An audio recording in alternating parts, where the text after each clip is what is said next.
Okay, there was a leak under this pocket in this roof where the water was coming down the roof and hitting here.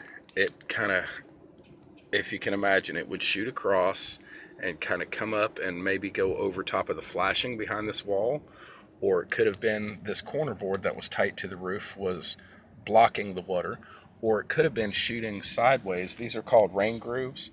It could have been shooting sideways under the shingles. So you can see where I've sealed all the rain grooves and essentially made it like a membrane. The water cannot shoot sideways across.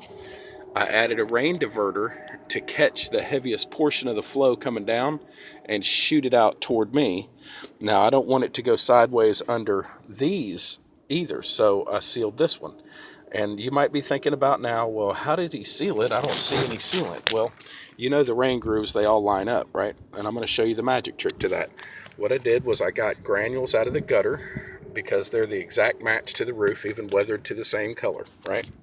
So then you're going to take your sealant and you're going to put the sealant in the rain groove. You don't want to be too sparing with this. You want it to fill the rain groove. And now that looks like a raccoon turd stretched on the roof, right? So nobody would leave it that way, or at least no professional. So what I'm going to do is tool it in. Notice how I'm going both directions. I'm pushing it into the cracks both directions. All right, once that's done, now for the coup de grace, the magic trick. You take the granules from the gutter and you sprinkle them into that fresh sealant. We'll see how I'm doing this. And then look at that, boom! It's like wearing a ghillie suit for a sniper. Now I'm going to tap the granules with my finger lightly, which is sticking them into the sealant better. Okay.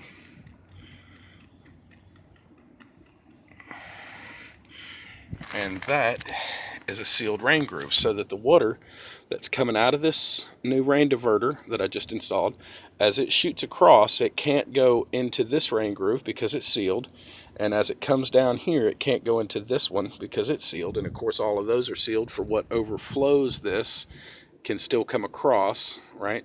But when it comes over and hits this wall, it now is not impeded coming out of this J channel. This is J channel.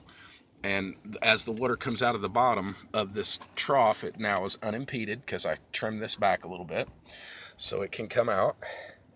I'm going to be also sealing the flashing and the nail heads. I've already sealed the two nail heads here, but you really can't see it because I granuled it. This has all been sealed, but you really can't see it anymore, the sealant.